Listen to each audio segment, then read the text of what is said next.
dijimos que era de simple puede dar el equilibrio,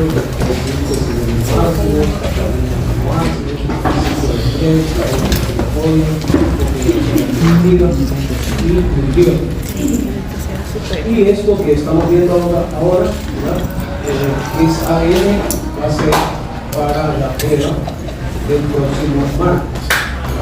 Va a ser una prueba de AN, como ya dije. Bien, y luego lo demás que sigamos viendo, incluyendo hoy, después de AN ya es para la tercera parcial, la segunda parte de la semana de examen. Bien, entonces continuamos aquí comparando el DNA B con el DNA A. Entonces observamos aquí que en el DNA B las bases nitrogenadas están próximas, o sea, están cerca del eje de la hélice. En cambio, en el A, las bases están situadas más externamente, o en otras palabras, las bases están alejadas del eje. Bueno, entonces, aquí tienen una imagen para buscar eso. Esta que corresponde al DNA B y esta que corresponde al DNA A. Esta es una imagen que nos muestra a la molécula de DNA en un corte transversal. Tienen que imaginar que la molécula viene y sigue así, ¿verdad? Y también para allá continúa. Entonces que se cortó así a lo largo, transversalmente, mejor dicho. Bien, entonces, ¿cuál sería el eje? El eje es una línea imaginaria, pero que pasa por el mero centro de la molécula. Entonces, esa línea imaginaria iría así, ¿eh? Vendría por acá y seguiría así, pasaría por acá por el mero centro. Aquí también pasaría por acá. Ese es el eje. Entonces, como ven acá, DNAB, las bases están cerca del eje. En cambio aquí, si miran el eje, representado por el marcador, las bases están lejos del eje, están alejadas del eje. Esa es esta diferencia. Otra diferencia, se ve ahí, pero vamos a escribirla acá en el escrito. En el DNAB, y como vimos en la clase anterior, los surcos mayor y menor se diferencian claramente. Se sabe cuál es el mayor y cuál es el menor, sin problemas. Y eso fue lo que descubrieron también, por cierto, observaron Watson y Crick. Y desde ahí se conocen esos surcos. Luego tenemos que en el DNA los surcos tienen una anchura casi igual. Esto significa que casi no se puede distinguir cuál es el mayor y cuál es el menor, ¿verdad? Para que vean cómo cambia la conformación de la molécula. Y se dan esas diferencias. Ahora vamos a observar esta tabla. Vamos a agrandarla. Y en esta tabla hay datos, información de varios ADNs de varios organismos. Está, por ejemplo, de algunos virus, ¿verdad? DNA de virus, hay varios virus ahí. Hay, por ejemplo, también acá de una bacteria, la bacteria E. coli, y está el DNA de la mosca de la fruta. Bien, entonces son varias moléculas diferentes de ADN de varios organismos vivientes. No está el de humanos ahí. Bien, pero podemos ver entonces, en base a esos que están ahí, de ejemplos, que si vemos en la segunda columna, la mayoría, lo voy a marcar, son DS, DS, y pocos son SS. Ahora bien, ¿qué significa DS? Bueno, DS significa double strand, es en base al inglés. Pero ¿qué significa double strand? Doble cadena. Entonces, eso significa DS. Ahora, ¿qué significa SS? Single strand. Entonces, ¿qué significa eso? Cadena única, o sea, una sola cadena.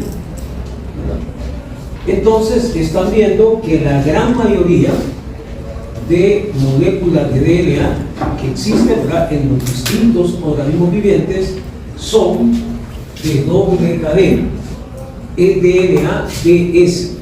O sea, ¿qué quiere decir eso? DNA de doble cadena, doble cadena.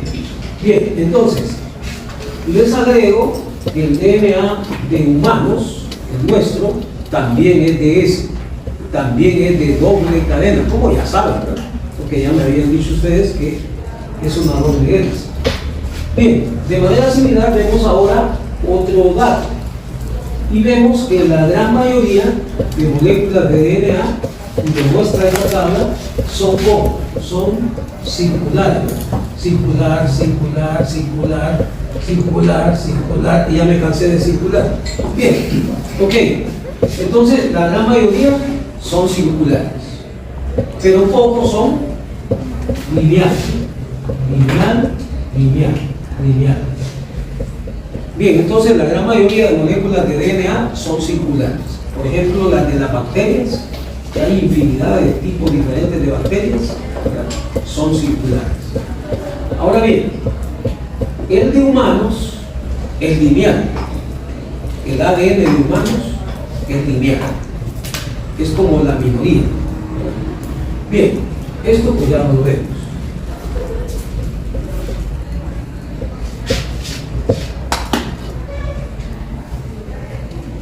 Y ahora seguimos comparando el DNA A y el B, pero ahora agregamos otro más, Z, DNA Z.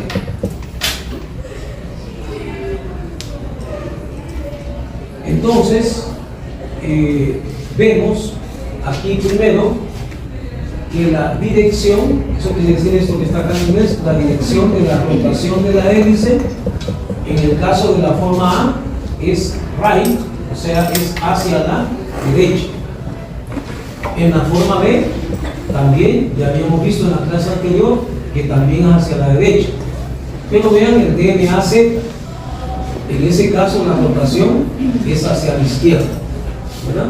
La Z, ¿no? Para la izquierda, Manuel Zelaya, a la izquierda.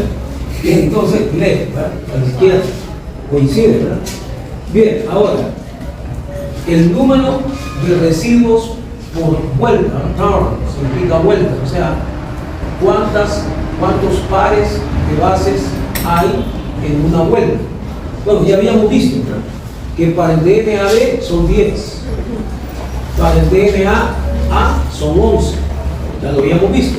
Ahora agregamos, para el DNA Z son 12, en el DNA Z caben 12 pares de bases en una vuelta. Entonces vean cómo va cambiando la molécula, ¿verdad?, cuando pasa de una forma a otra. Ahora vemos la rotación por residuo. ¿Eso qué quiere decir? Es el grado de rotación de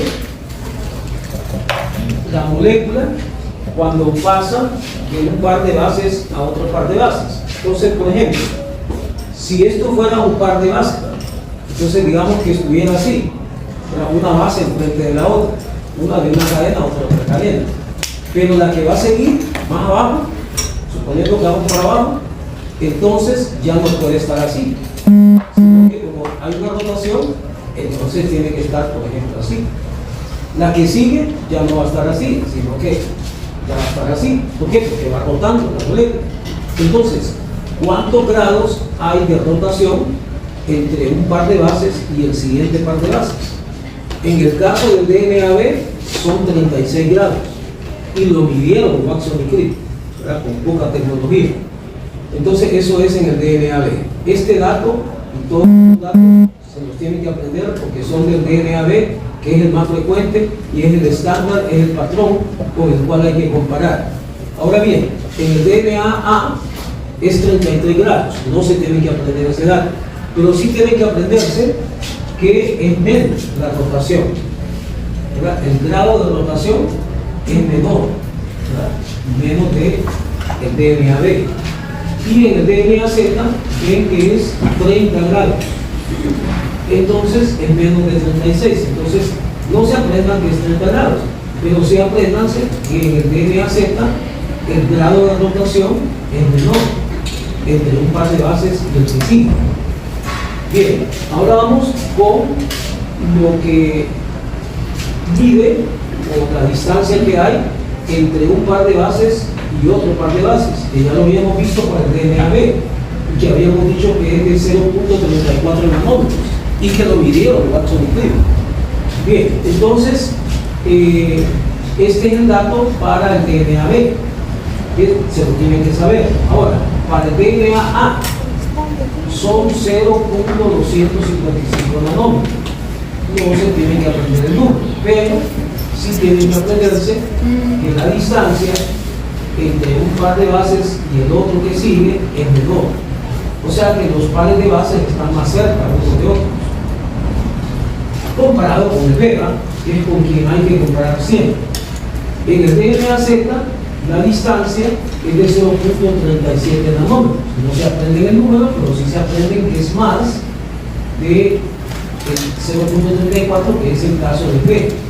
Entonces quiere decir que en el DNA-Z los pares de bases están más alejados unos de otros. Aquí está más cerca en el A y aquí está más lejos en uno del otro. Ahora, vemos este otro parámetro que consiste en lo que mide una vuelta.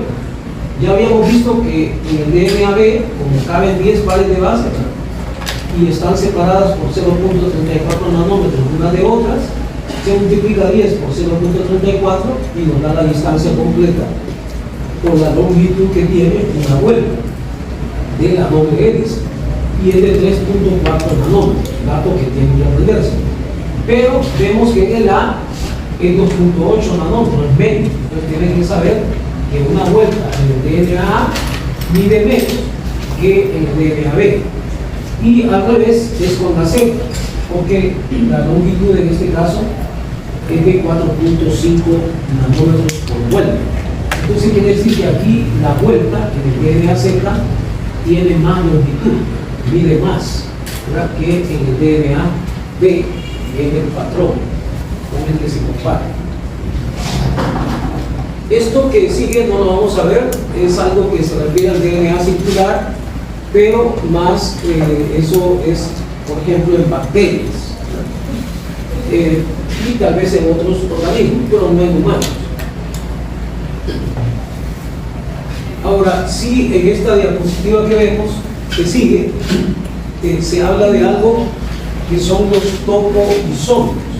Bueno, entonces, en base a la figura, nada más que la figura, no es figura, sino que fotografía, microfotografía, entonces vemos que hay ahí 3 moléculas, pero vemos que son moléculas circulares, son circulares. Ahora bien, observan que esta está bien relajada, está bien relajada, pero estas están enrolladas, esta y esta están enrolladas.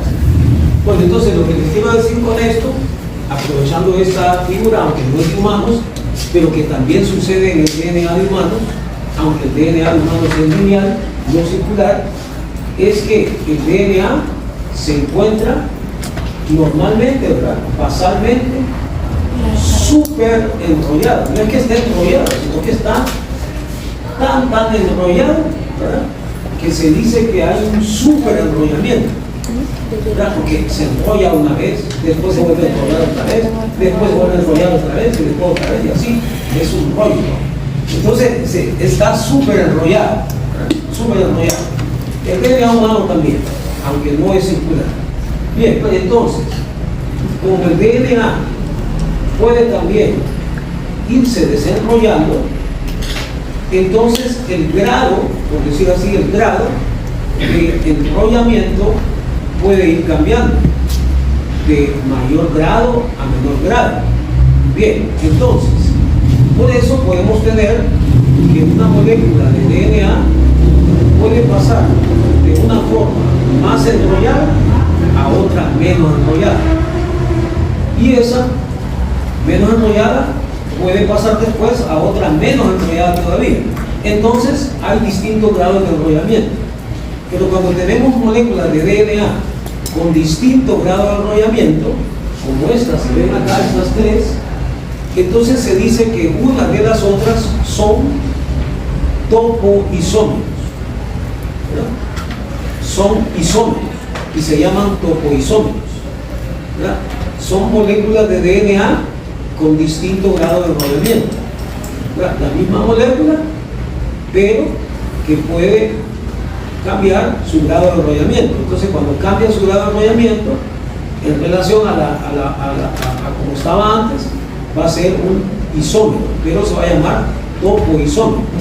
Ahora bien, esa conversión de los topoisómeros unos en otros, o ese cambio de grado de enrollamiento de uno menor a uno mayor, o de uno mayor a uno menor, es producido por enzimas que se llaman, como ven acá, topoisomerasas,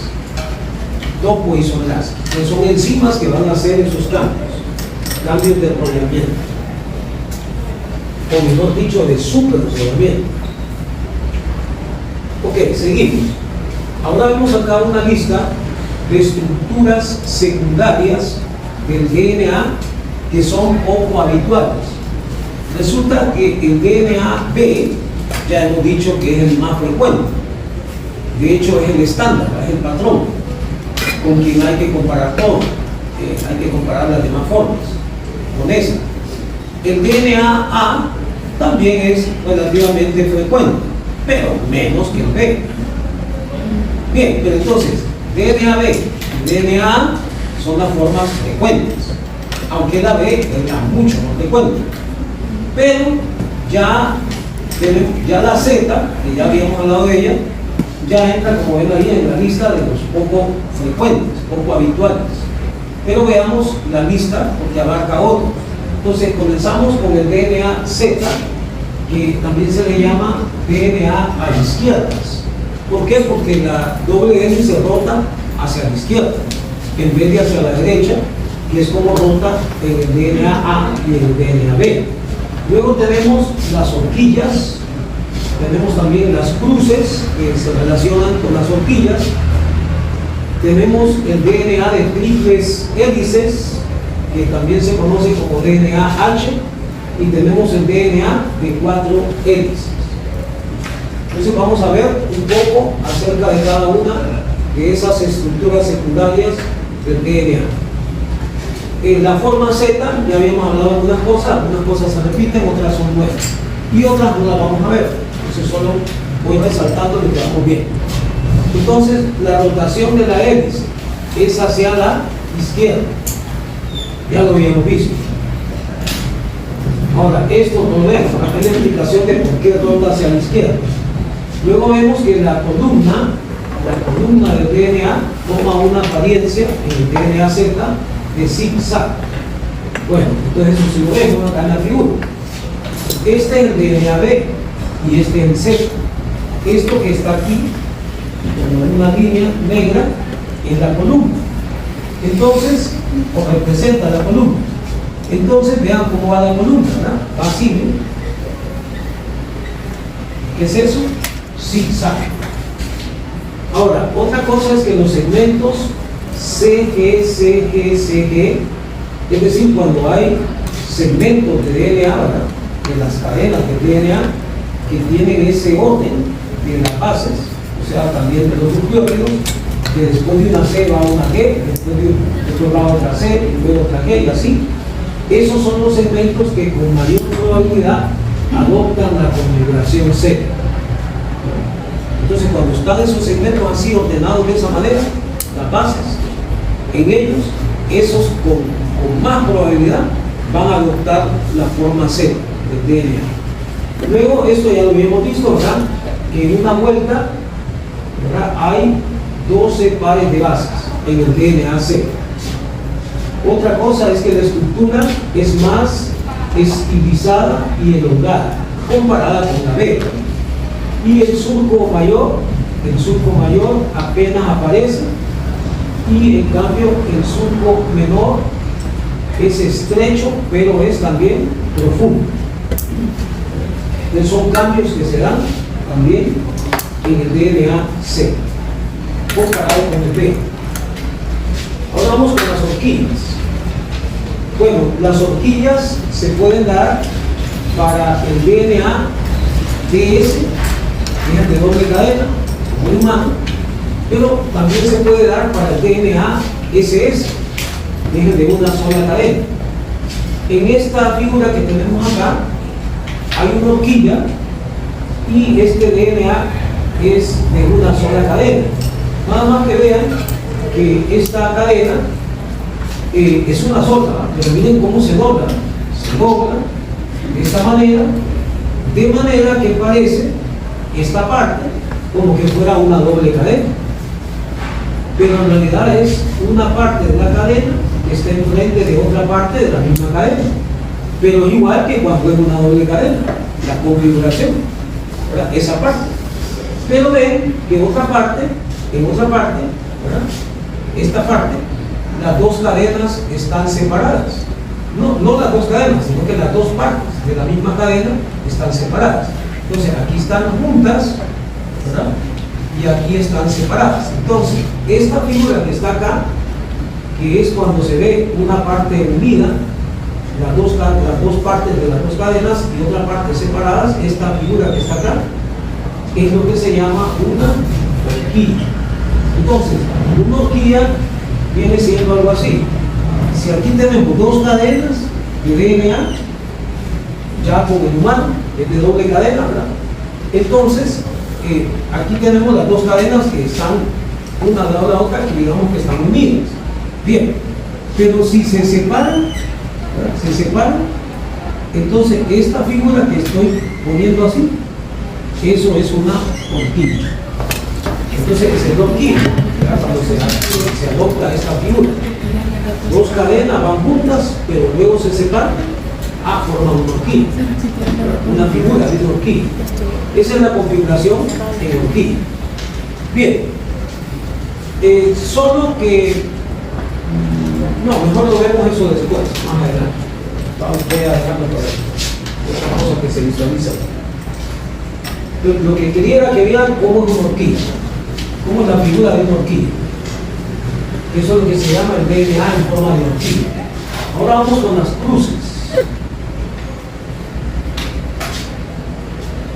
o el DNA pues en forma de cruz o cruciforme. Bien, entonces el DNA cruciforme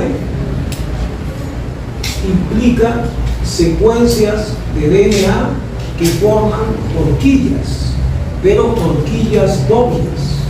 Por eso les decía que la forma de cruz se relaciona con las horquillas, pero es como horquillas dobles.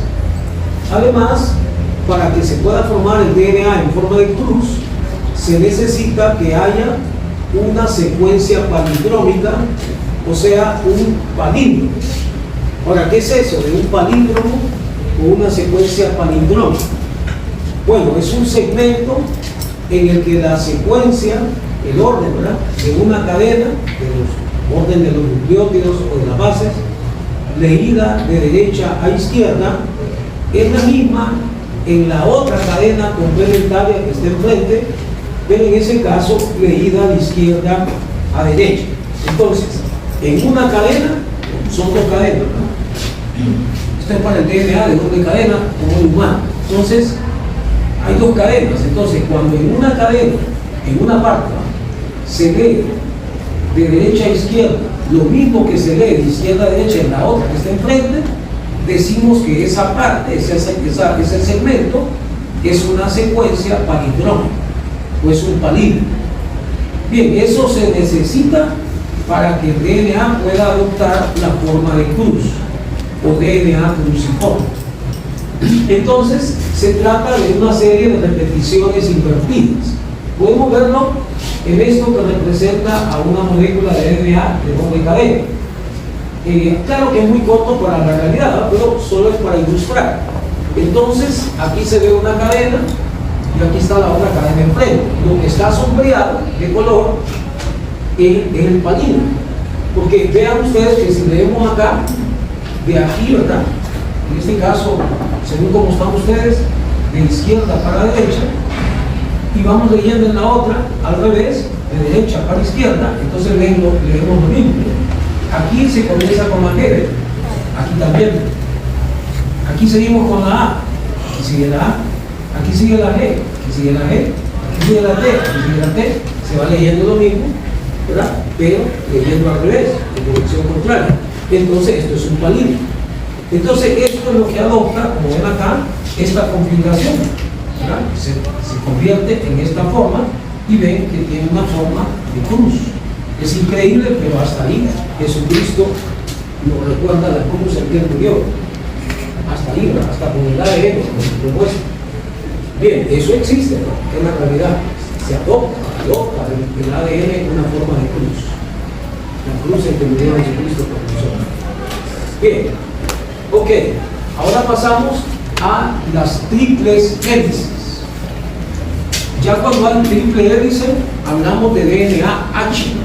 DNA-H. Bien, entonces en este caso hay formación de tripletes de SOX, que pueden ser TAT y CGC. Recuerden que lo usual es que haya pares de bases, no tripletes de bases. Pero en este caso serán tripletes. Como quien dice, por ejemplo, si vemos aquí en la figura, esta adenina está siendo pareja o está pareada con esta timina. Pero miren, ¿verdad?, que es como lo moderno, ¿verdad?, que esta tiene otra pareja, ¿verdad? Entonces tiene esta otra T, ¿verdad? Le pone los cachos, ¿no? Ahí está. Bien, entonces ahí se da ese triplete, ¿verdad? Que no es lo usual, no es lo convencional, ¿verdad? Lo usual es que haya solo dos bases apareadas, unidas unas con otras. Bueno, aquí aprovecho para decir que las bases, cuando están apareadas, están unidas. Es decir, ¿se acuerdan, ¿verdad?, de la ley de Changar? Que vimos que la A va con la T y la G va con la C. Pero que son entonces pares de bases que se forman entre una base de una cadena y la otra base de la otra cadena, cuando las dos bases están enfrente una de la otra. Pues bien, esas bases se unen por enlaces. ¿Y saben qué enlaces son? Enlaces de hidrógeno. Son enlaces de hidrógeno. Y recuerdan que los enlaces de hidrógeno son débiles. Son débiles. Entonces son enlaces débiles los que unen en realidad una cadena del ADN con la otra cadena. Y son enlaces entre las bases que están apareándose. Bien, entonces aquí de hecho ven, ¿verdad?, en este par de bases que está acá, ¿verdad?, que aquí hay unos enlaces. Esto, ¿verdad?, son enlaces. ¿Cuántos enlaces ven? 2. Entre la timina y la adenina se dan 2 enlaces de hidrógeno de paso de vida. Entre la guanina y la citosina se dan 3 enlaces de hidrógeno. Es más fuerte la unión entre la guanina y la citosina que entre la adenina y la timina, porque entre la guanina y la citosina son 3 enlaces de hidrógeno. En cambio, entre la adenina y la timina, como están viendo acá en la figura, solo son 2 enlaces de hidrógeno. Bien, pero en este caso no es un par de bases, sino que es un triplete. Entonces, esta adenina también está unida con esta otra timina, y siempre por 2 enlaces de hidrógeno. Entonces se forma un triplete TAT. Los otros pueden ser CGC.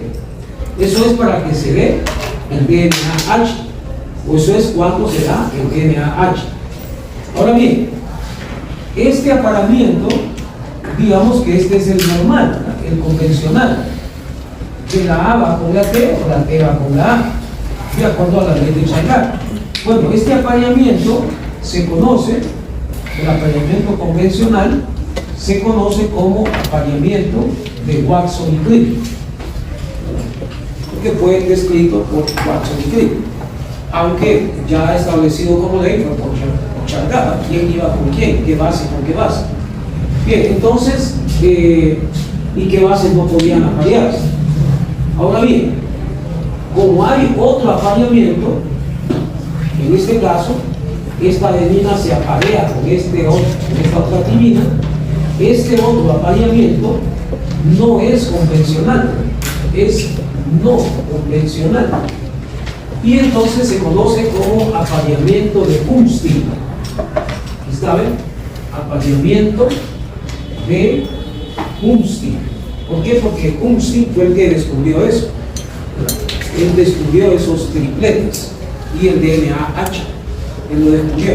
Entonces se llama apareamiento de Kumstin. Entonces aquí hay un apareamiento de Watson y Crick y otro apareamiento de Kumstin. Los apareamientos de Kumstin se dan en el DNA-H, porque es cuando se forman tripletes en vez de solamente pares de bases. Seguimos hablando todavía del DNA-H. El DNA-H requiere, para poderse formar, de segmentos moleculares que posean una cadena, una parte de la cadena con biliridinas y la otra cadena solo con purinas. Entonces, cuando se da eso, es que se da el DNA-H. Entonces aquí lo ven en la figura.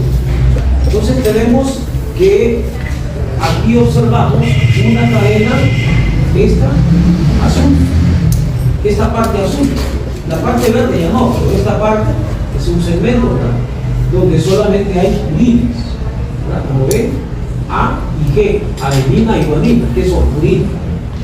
Bien, pero la otra cadena tiene, por el contrario, solo piridinas, que son las de color café. Como ven, son timina y citosina.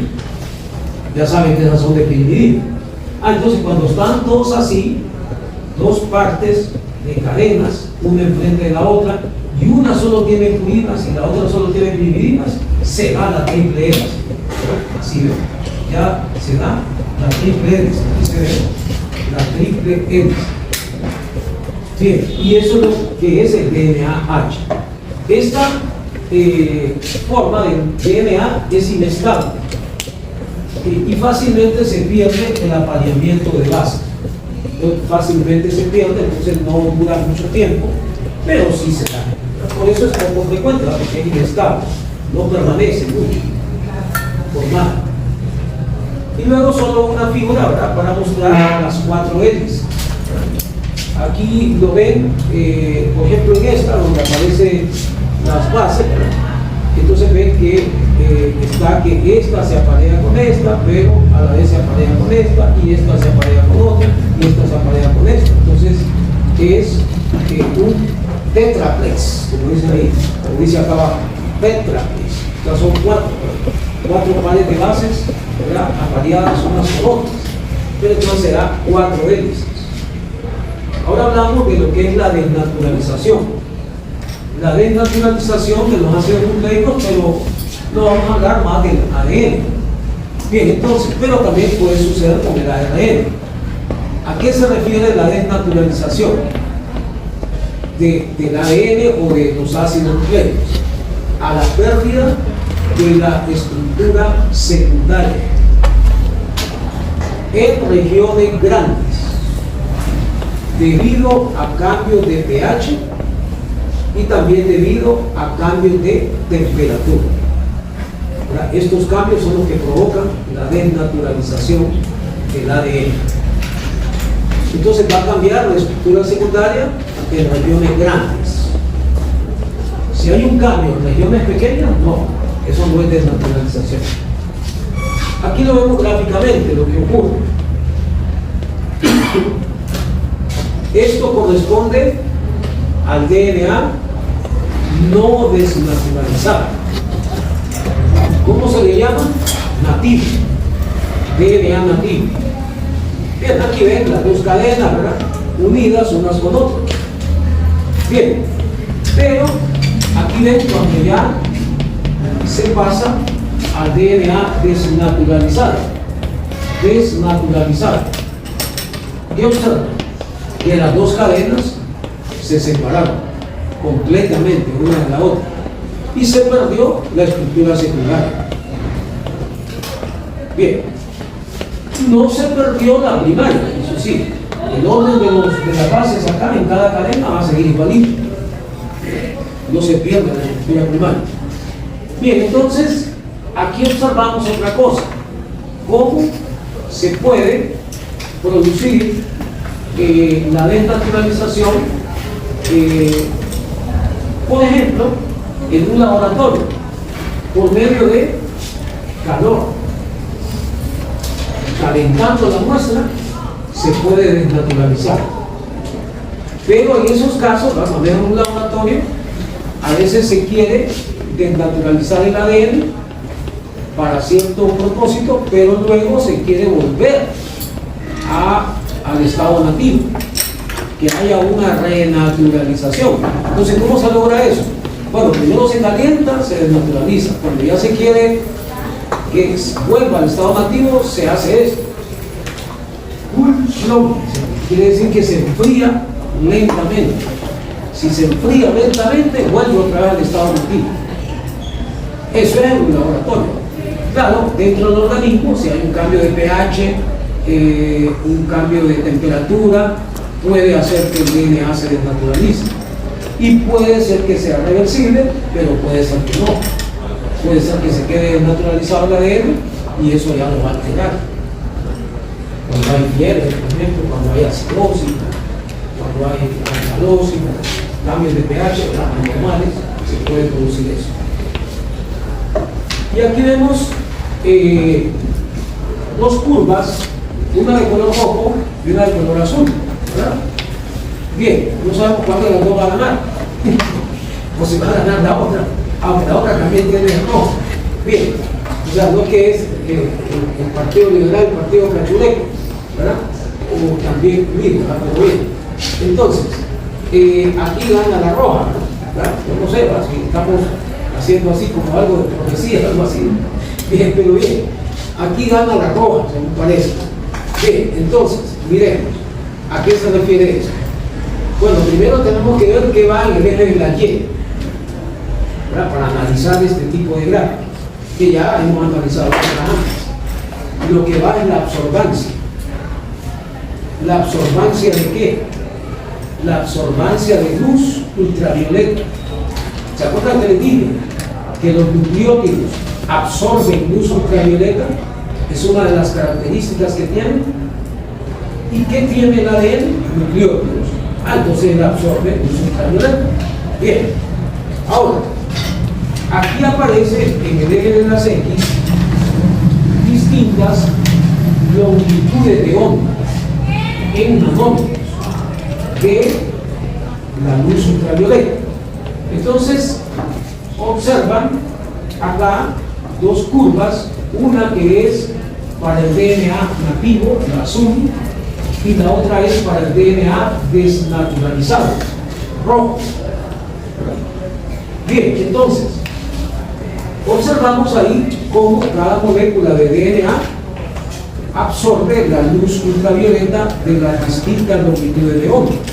Y es obvio que el DNA desnaturalizado, puesto que la curva queda más arriba que el azul, el DNA desnaturalizado absorbe más luz ultravioleta que el nativo. O como dice acá al revés, el estado nativo absorbe menos luz ultravioleta que el estado desnaturalizado. Entonces, cuando el DNA se desnaturaliza, absorbe más luz ultravioleta que cuando está en estado nativo. El que está en estado nativo absorbe menos. Ahora, de paso, aquí observan que eso es para todas las longitudes de onda, ¿verdad? De la luz ultravioleta, pero particularmente hay una longitud de onda a la cual hay un pico, que ya les había mencionado antes, o sea, una elevación en la absorbancia, y esa es la de 260 nanómetros. Ven que se eleva, en las dos curvas se eleva. Entonces se puede hacer la medición solo a esta longitud de onda y ver que y se miraría que en el estado nativo se absorbe menos y en el estado desnaturalizado se absorbe más. Ahora, hay longitudes de onda mucho más bajas, a las cuales también se absorbe mucho más mucho más que a 260, pero esta es la que se usa para hacer mediciones. La longitud de onda de 260 es la que se usa. A veces solo con esa luz se prueba. Eso se hace con un aparato. A mí me tocó hacer eso con un aparato que se llama espectrofotómetro. No lo hice con el ADN, pero sí lo hice con otras pruebas. Medir la absorbancia que tenía. Y en base a eso uno puede calcular la concentración de moléculas, trasladar las unidades de absorbancia a unidades de concentración de una molécula. Entonces, de esa manera indirecta uno puede medir cuánto tiene uno de la molécula en una determinada solución. Bien,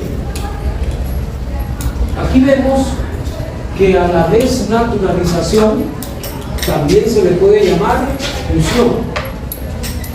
fusión de la doble hélice. Entonces, lo mismo, desnaturalización o fusión. Pero fusión, ¿qué quiere decir? Separación de las dos cadenas. Las dos cadenas que están formando la doble hélice se separan. Entonces hablamos de que hay una fusión, pero eso es equivalente a desnaturalización. Bien, entonces, ahora vamos a ver en esta gráfica, que es un poco parecida a la anterior, pero es diferente. Para eso veamos lo que hay en cada eje, para analizar. En el eje de la Y es lo que hay, la absorbancia, pero la absorbancia a 260 nanómetros. Solo esa longitud de onda que se midió la absorbancia para construir esta gráfica. Ahora, ¿qué va en el eje de las X? La temperatura. Entonces, ¿qué es lo que se ve con esta curva? Cómo cambia la absorbancia, pero solo a 260 nanómetros del ADN a medida que va cambiando la temperatura. Aquí está la absorbancia en unidades que son unidades de absorbancia. Bien, entonces, ¿qué observamos? Bueno, que a temperaturas bajas, aquí tenemos una absorbancia de 1. Bueno, esa es la unidad de absorbancia, 1, unidad de absorbancia. Pero luego ven ustedes que cuando se alcanza cierta temperatura, esta temperatura, que ven acá, donde hay este cambio de color, ¿qué sucede? Se eleva. ¿Qué se eleva? ¿Qué aumenta? La absorbancia. En este caso pasa de 1 a 1.5. Quiere decir que el ADN ahora a esta temperatura, a partir de acá, a partir de esta temperatura y a mayores temperaturas, va a absorber más luz ultravioleta que a temperaturas por debajo de esta. Muy bien, eso quiere decir que hay una temperatura a la cual el ADN va a cambiar y va a pasar, como ven ahí en la gráfica, de absorber menos luz ultravioleta a 260 nanómetros, pues igual a las otras longitudes de onda, a pasar a absorber más luz ultravioleta. ¿Eso qué significa? Que el ADN a esa temperatura se desnaturaliza, porque ya vimos que cuando se desnaturaliza absorbe más luz y cuando está en estado nativo absorbe menos luz. Entonces toda la parte que está aquí de azul corresponde al estado nativo del DNA, absorbe menos luz ultravioleta. Pero cuando ya se desnaturaliza, que es a esta temperatura, desnaturalizado ya, es todo lo rosado, la parte rosada, entonces ya ven que absorbe más luz, 1.5, más luz ultravioleta. Entonces, esa temperatura a la cual el DNA se desnaturaliza se le llama temperatura de fusión. Temperatura de fusión, que se conoce como TM. Porque M en inglés viene de melting, que melting es fusión. Ya lo habíamos visto cuando vimos el punto de fusión, pero de los ácidos grasos, melting point, ¿de acuerdo? Bien, entonces, esta en la gráfica está marcada acá como DM. Esta es la temperatura de fusión, que es la temperatura a la cual el DNA cambia de nativo a desnaturalizado. Y al cambiar, también absorbe más luz que antes. Entonces, esa es la temperatura de fusión. La temperatura de fusión, DM, es la temperatura a la cual se produce la desnaturalización del DNA. Y aquí vemos, claro, que se ve una gráfica que ya lo señalé, que al aumentar la temperatura hasta llegar a la PM, se produce un aumento brusco de la absorbancia que corresponde a la fusión o desnaturalización brusca del DNA.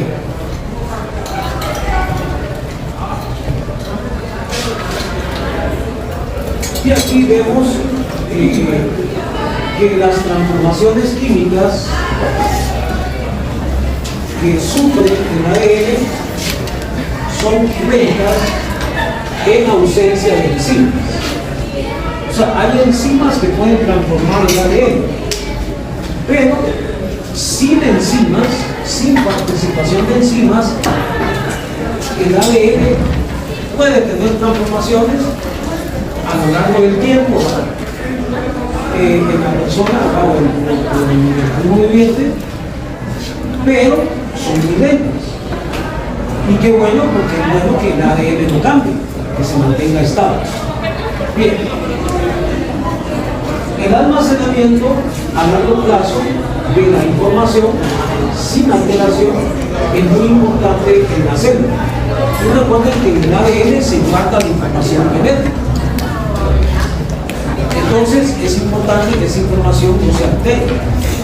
Entonces por eso es bueno que el ADN casi no cambie, a pesar de que vayan pasando los años. Bien, sin embargo, puede haber una mutación. ¿Qué es una mutación? Es una alteración en la estructura del DNA que produce cambios en la información genética. Cuando el ADN cambia y ese cambio produce cambio a la vez en la información genética que contiene, hablamos de que se produce una mutación. Bien, eso es una mutación genética. Ahora, las transformaciones químicas que pueden ocurrir en el ADN son las siguientes, pero sin que participen enzimas. Cuando participan enzimas, ya lo vamos a ver en el tema que sigue y en el otro que sigue después también. Entonces, vemos que una de las transformaciones es la desaminación. Entonces se pueden perder grupos amino que formen parte de la base del ADN, la base nitrogenada. Otra transformación es la hidrólisis del enlace beta-N-glucosida. ¿Se acuerdan de ese enlace? Ese es un enlace entre la base y la desoxirribosa, en los desoxirribonucleótidos, que es lo que tiene el ADN. Claro que también se puede dar eso en el ADN, ahí ya sería el ribonucleótido. Bien, como estamos hablando del ADN, sería entre el enlace que une la base con el azúcar, pero el azúcar es la desoxirribosa. Bien, también tenemos otras transformaciones químicas que pueden ser promovidas por radiaciones. Por ejemplo, tenemos la promovida por la luz ultravioleta, que puede producir tipos de biligrina.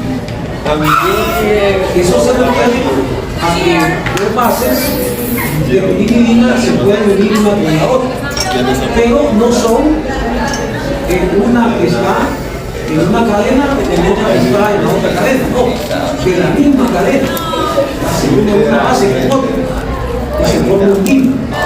Eso puede producir problemas en el ADN. La radiación ionizante también puede producir alteraciones Tenemos dentro de esa radiación ionizante los rayos X, por eso es bueno no hacerse radiografías tan seguido, y los rayos gamma. ¿Qué pueden producir esos rayos? Incluyendo los rayos X, apertura de los anillos de la masa y fragmentación de la masa, se pueden romper las masas. Por eso una persona que se expone a mucha radiación, ¿verdad?, se le va a afectar el ADN. También tenemos agentes ambientales, como los agentes que se llaman agentes alquilantes. Agentes alquilantes son agentes que atrapan cosas. Por ejemplo, hablando de otra cosa, un agente alquilante de calcio, ¿qué sería? Una molécula que va a atrapar calcio. Eso es un agente alquilante. Entonces hay agentes alquilantes que también pueden afectar al ADN. Y tenemos el daño oxidativo. Bueno, eso se refiere a algo que se produce cuando hay varios tipos de enfermedades graves, de condiciones patológicas graves. Y se refiere a lo que tiene que ver con algo que probablemente han escuchado ustedes hablar de eso, que son los radicales libres. Entonces cuando se forman radicales libres, eso puede dañar al ADN. Eso ocurre en el daño oxidativo. Bien, esto es lo que va a hablar en la prueba el martes próximo, prueba de ADN. Bien, ahora seguimos con lo que va a entrar en el tercer parcial, segunda parte.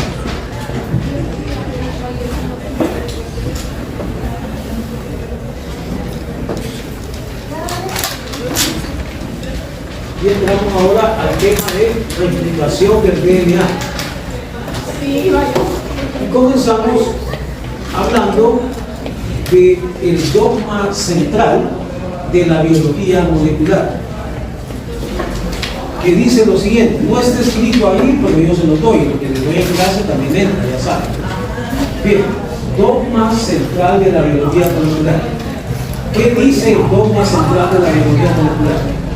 Dice lo siguiente, y ahí está ilustrado, que la información genética viaja o fluye de el DNA, como lo ven acá, y sigan la flecha, al RNA. Viaja del DNA al RNA. Y del RNA viaja a las proteínas. Eso dice el dogma central de la biología molecular, que la información genética viaja o fluye del ADN al ARN y del ARN a las proteínas.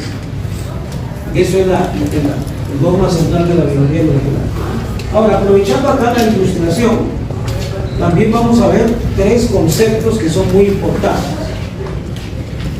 Primero tenemos el concepto de replicación, pero que también se llama, que le voy a poner el otro nombre, se llama duplicación.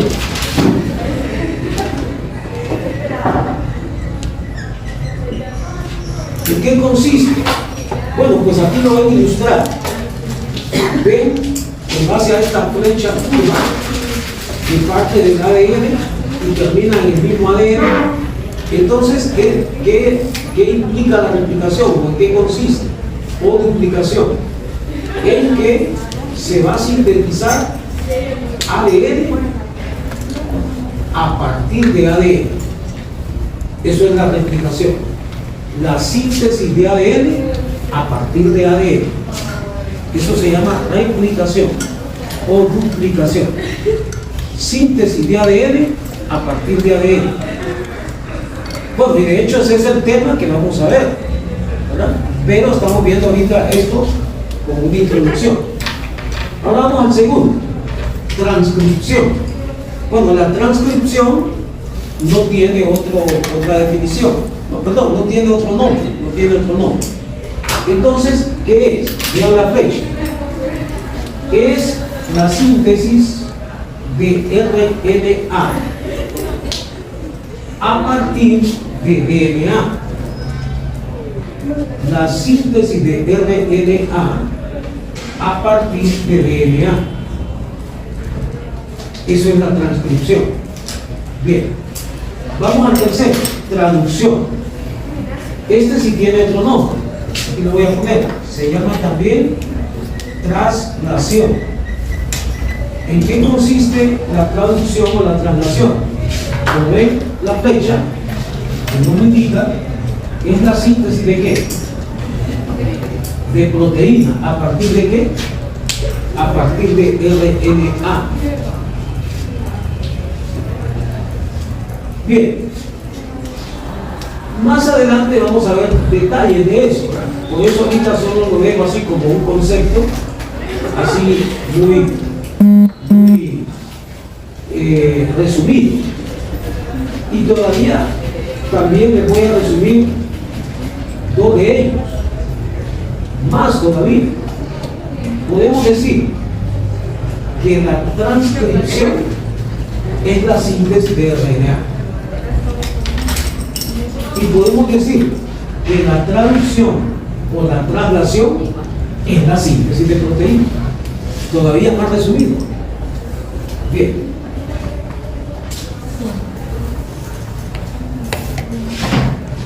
Entonces ahora vamos a estudiar en este tema el primero, que es la replicación o duplicación, que se refiere a la replicación del DNA, o sea, a la síntesis de DNA a partir de DNA.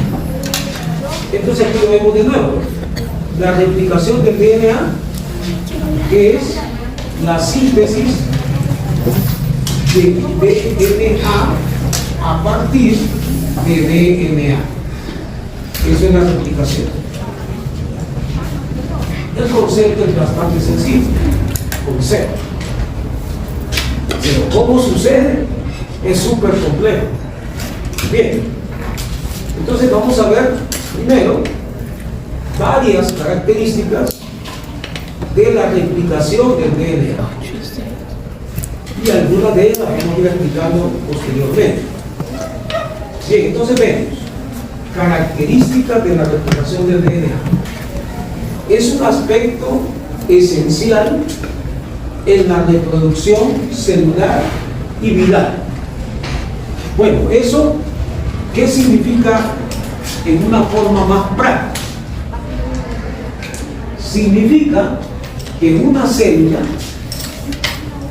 cualquier célula humana o de otro tipo,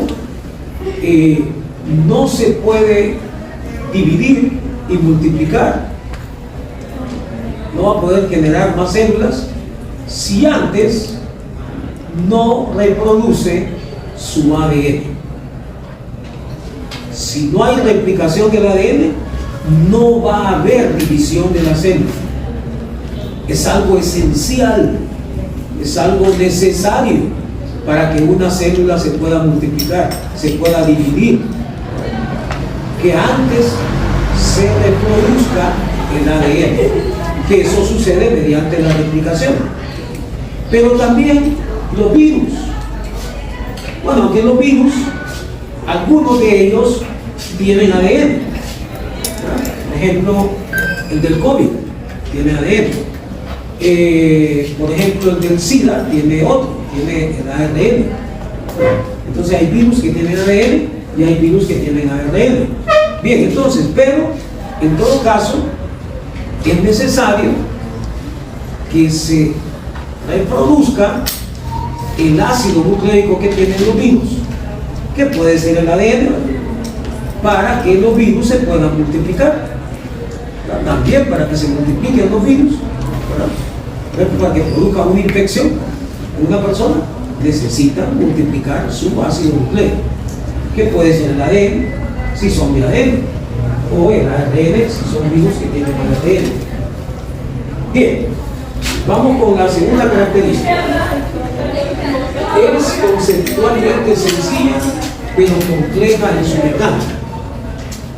Ya les digo, el concepto es muy sencillo. Se dice fácil, ¿no? Es la síntesis de ADN a partir de ADN. Qué sencillo se dice. Y así son muchas cosas, ¿no? Sencillo es decir, pero ya cómo se hace la cosa, ¿verdad? Alguien puede decir, yo hago tal cosa, pero si no lo hago, lo dijo, pero no lo hizo, ¿verdad? Porque tal vez ya era más difícil hacerlo. Bien, pero así es en este caso. Ya se van a dar cuenta cómo es la mecánica, que todo lo que tiene que pasar para que eso pueda ocurrir, para que el ADN se pueda formar a partir de ADN. No es tan sencillo como parece, con solo mencionarlo. Bien. Luego, la replicación del DNA es semiconsecutiva, lo vamos a explicar más adelante. Esa es una de las cosas que vamos a explicar más adelante. Es un proceso ordenado secuencial, es súper ordenado, es un proceso ordenado. Utilizan sustratos activados. ¿Cuáles son esos sustratos activados? Los desoxirribonucleósidos 5'-trifosfato, conocidos por la sigla de DMTP. Entonces son en realidad nucleótidos, pero que tienen 3 fosfatos. Que son nucleósidos fosforilados, pero con 3 fosfatos, que es lo mismo que nucleótido. Entonces se llaman en forma de sigla DMTP. Otra cosa es que la replicación del DNA es discontinua, y también lo vamos a explicar más adelante. Otra es que es más exacta que cualquier otro proceso catalizado por enzimas. Entonces, en otras palabras, ¿cuál es el proceso catalizado por enzimas más exacto que hay? La replicación. Bueno, casi no se cometen errores. Bien. Siguiente. La replicación está coordinada con el ciclo de crecimiento y división celular. Tiene que ver un poco con lo primero que había dicho, ¿no? Que una célula no se puede dividir si antes no multiplica o reproduce su ADN. Entonces quiere decir que los dos procesos tienen que estar acoplados. O sea, el proceso de síntesis de ADN se acopla con el proceso de división de la célula y de crecimiento celular.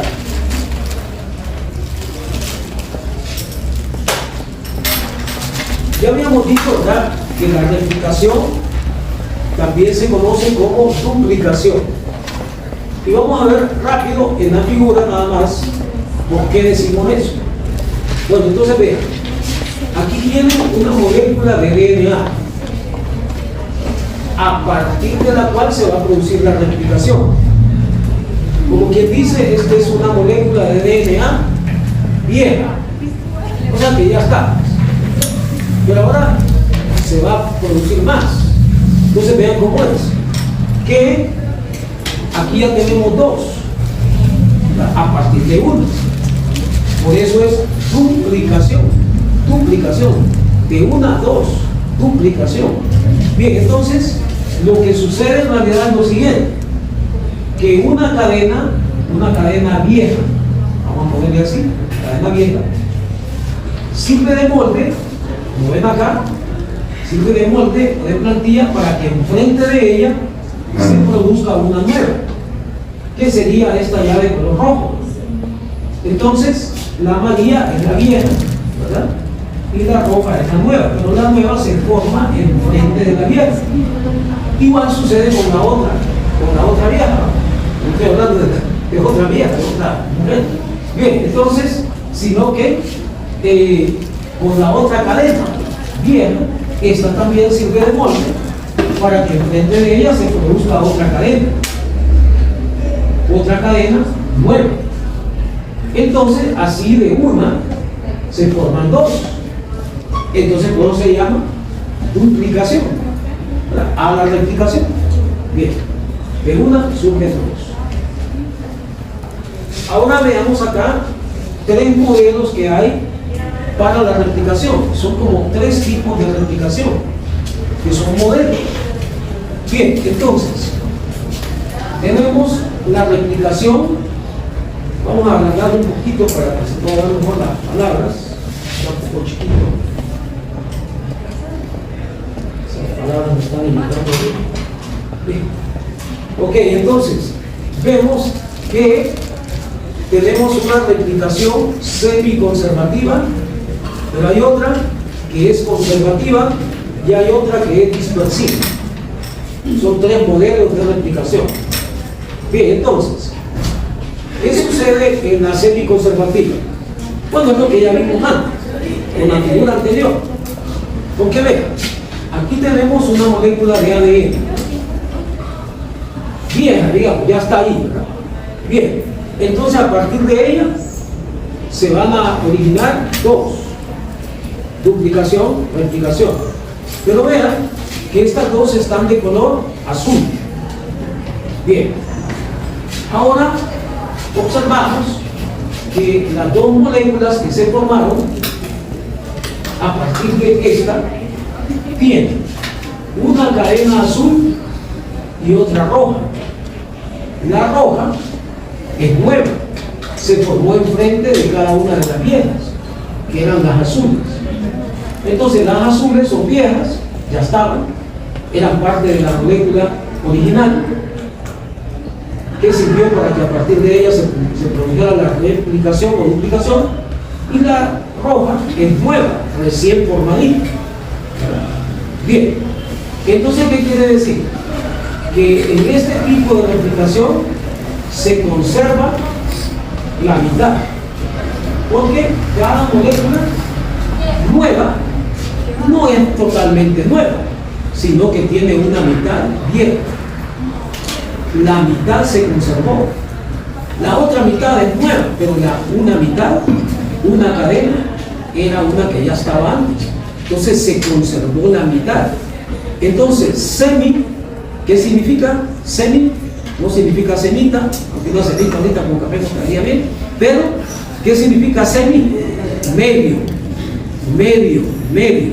Entonces quiere decir que se conserva la mitad. Por eso se llama semiconservativa. Bien, ahora vamos a la conservativa. Entonces ven ustedes que en la replicación conservativa tenemos una molécula original de DNA, las dos cadenas son azules, ¿verdad? Están representadas de color azul, y vemos que ya en las moléculas que se producen en la replicación queda intacta, como está, queda la vieja intacta, y la otra es totalmente nueva, nuevecita. Las dos cadenas son rojas, las dos son recién formadas.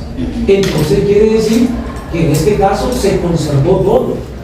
En una molécula quedaron las dos cadenas viejas, y lo que pasó es que se formó otra molécula totalmente nueva, pero se conservó todo.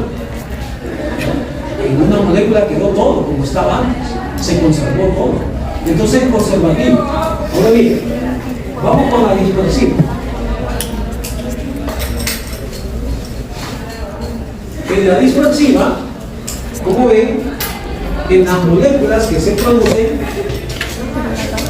mediante la replicación, tenemos cadenas en las dos que tienen segmentos o partes azules, quiere decir viejas, y partes rojas, quiere decir nuevas, recién formadas. Y las dos moléculas son así. Entonces hay unos pedacitos nuevos y unos pedacitos viejos, ¿verdad? Combinados en las dos cadenas de las dos moléculas. Entonces eso ya se llama replicación dispersiva. Pues bien, ahora vamos a ver cómo es la replicación dentro de nuestro cuerpo. ¿Eso qué significa? In vivo. Cuando sucede algo dentro de un organismo viviente, se dice in vivo. Cuando se hace algo en un laboratorio, yo hago un experimento en un laboratorio y estoy haciendo tal vez algo parecido a lo que sucede en un organismo viviente, eso es in vitro. Tienes que diferenciar, ¿verdad?, qué es in vivo y qué es in vitro. Bien, entonces, in vivo, ¿qué ocurre? La replicación es semiconservativa. La replicación semiconservativa es la que ocurre in vivo. In vivo. La replicación es semiconservativa. Entonces ahora ya saben qué significa eso, porque lo habíamos visto dentro de las características. Habíamos dicho, una de las características de la replicación es que es semiconservativa. Ahora ya saben qué es eso. Quiere decir que la dispersiva y la conservativa no se dan en el organismo. Se puede dar en un laboratorio. Claro, alguien lo puede hacer en un laboratorio, por ejemplo, pero no dentro del organismo. Bien, ahora vamos a hablar de más detalles de la replicación, porque apenas estábamos en la introducción. Entonces, vamos a hablar más detalles de la replicación, pero primero de la replicación en DNA en procariotas, porque en estos temas que estamos finalizando ya el curso, es muy importante comparar lo que sucede en procariotas, que básicamente son estas señoras que están acá, las señoras bacterias, y en esa fotografía, y lo que sucede en eucariotas, con énfasis en lo que ocurre en humanos. Entonces es muy importante esas comparaciones, procariotas con eucariotas. Muy bien, entonces comenzamos con procariotas, no se les olvide, estamos hablando de procariotas. Eso no quiere decir que algunas cosas que vamos a ver no sean válidas para eucariotas, pero después vamos a ver precisamente en eucariotas y vamos a ver que algunas cosas son similares, pero sobre todo vamos a apuntar a ver qué cosas son diferentes que en procariotas. Pero comenzamos con procariotas. Entonces, aquí tenemos como una lista, y tal vez no está incompleta, de todo lo que tiene que ocurrir para que a la vez suceda la replicación. O sea, que no es que simplemente van a formarse dos moléculas a partir de una, de ADN ya existente. No, tiene que ocurrir todo eso que están viendo ahí, y más todavía. Por ahí vamos a ver más adelante. Bien, entonces, ¿qué tiene que ocurrir en la replicación? Tiene que ocurrir la fusión del DNA. ¿Qué es eso? Ya lo conocen. La desnaturalización del DNA. Nada más que en ese caso no va a ser completa, pero sí implica la fusión, habíamos dicho, la separación de las dos cadenas del ADN. Porque recuerden que cada una de ellas va a servir de molde para que enfrente se forme una nueva. Entonces se tienen que separar para que puedan servir para eso. Entonces tiene que ocurrir la fusión del DNA. Es todo un proceso eso, la fusión del DNA. Consiste entonces en la separación de las dos cadenas. Ahora bien, para eso hay enzimas que van a hacer eso. ¿Cómo se llaman esas enzimas? En procariotas, helicases. Las helicases son las que van a separar las dos cadenas del ADN en la replicación. Son las que van a llevar a cabo la fusión del ADN. Bien, ¿qué otra cosa tiene que ocurrir? Tiene que ocurrir la síntesis del cebador. Síntesis de un cebador. Ahora, ¿a qué se refiere eso? A la síntesis de segmentos cortos de RNA. Sí, escuchó bien. Para que se pueda formar ADN, se tiene que formar ARN. Segmentos cortos de ARN se tienen que formar, que se llaman cebadores. Pero también se conocen como primer. Se escribe primer, pero se dice en inglés primer. Entonces son los primer. Los primer son los cebadores, son segmentos cortos de RNA que se tienen que formar en el proceso de la replicación. Ahora bien, ¿quién va a formar los primer? Una enzima que se llama primasa. Entonces ahora La gran prima que tienen ustedes, que la abrazan mucho y la quieren mucho, ya no es la única primasa que conocen. Ahora la primasa también es una enzima, una enzima que sintetiza los primers, que son segmentos cortos de RNA. Okay. ¿Qué más tiene que ocurrir? Bueno, obviamente, ¿verdad? Lo que ya vimos antes que ocurre, que es lo más directo, la síntesis propiamente del DNA. Ahora bien, ¿quién va a hacer eso?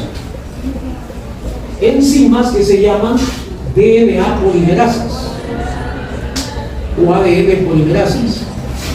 Pero en procariotas, no se olviden que estamos hablando de procariotas, en procariotas hay tres tipos de ADN polimerasas o DNA polimerasas, y las tres se designan con números romanos 1, 2 y 3, con números romanos. Entonces hay una de ellas que es la principal, y aquí nos dice cuál es: la DNA polimerasa 3. La 3 es la principal. Bueno, también está la 1 y la 2. Bien. ¿Qué más tiene que ocurrir? La unión de los fragmentos de DNA. Bueno, aquí ya les comienzo a explicar un poquito, aunque no totalmente, que la replicación, habíamos dicho, una de las características es que es discontinua. Bueno, en términos generales, en realidad una molécula de ADN, o pensando en una cadena, aunque son dos, pero pensando en la síntesis de una cadena, no es que la cadena se va a formar de un solo, no, en realidad lo que se van a formar son como pedazos. Y además van a ver más adelante que una de ellas se forma o se sintetiza en forma de pedazos más pequeños. Y por eso se dice que la síntesis es discontinua, no es continua, no es de un solo que se forma toda la molécula, no, es por pedazos. Hay pedazos grandes, pero también hay una que se forma por pedazos más pequeños. Esa más bien se dice que es una cadena que se forma de manera discontinua. Y la otra, como se forma siempre en forma de pedazos, pero son pedazos mucho más grandes, entonces se dice que es de manera continua, ¿verdad? Bien. Pero entonces, como ya les expliqué un poquito de eso, ¿verdad? De que no es que se forma de un solo, sino que hay fragmentos, pedazos, alguien tiene que unir después los pedazos. Entonces, ¿quién va a unir esos fragmentos de DNA unos con otros? Para que ya después se forme una cadena completa. La DNA ligasa es otra enzima. Y luego tenemos que tiene que haber un control del superenrollamiento, que eso ya más o menos lo hablamos. Entonces, por ejemplo, cuando va a comenzar la replicación, el DNA está súper enrollado, tiene que desenrollarse, pues, para que después se puedan separar las dos cadenas. Entonces eso tiene que controlarse, ese desenrollamiento, ¿verdad? Y el enrollamiento que se va a dar después otra vez. Entonces, ¿quién controla eso? ¿Y quién lleva a cabo eso? ¿Verdad? Enzimas que se llaman, ya las mencionamos antes, DNA topoisomerasas. Solo les llamamos topoisomerasa al principio, pero como es al ADN en el que van a trabajar, les podemos llamar mejor DNA topoisomerasas. Pero son las mismas que habíamos dicho como topoisomerasas, que convierten un topoisómero en otro topoisómero, que son distintos grados de enrollamiento del DNA. Vean todo lo que tiene que ocurrir. Es complejo, ¿verdad? Este proceso. Además, vean qué montón de enzimas tienen que participar. No solo son las que propiamente producen el DNA, las DNA polimerasas, de las cuales hay 3 en los procariotas. 3 tipos, pero también está la helicasa, la primasa, la linearidasa, las topoisomerasas. Entonces es un proceso muy complejo. O sea, participan un montón de enzimas ahí. Bien. Ahora vamos a ver algo acá ya gráficamente. Y aquí observamos, voy a ponerlo aquí un poquito más grande.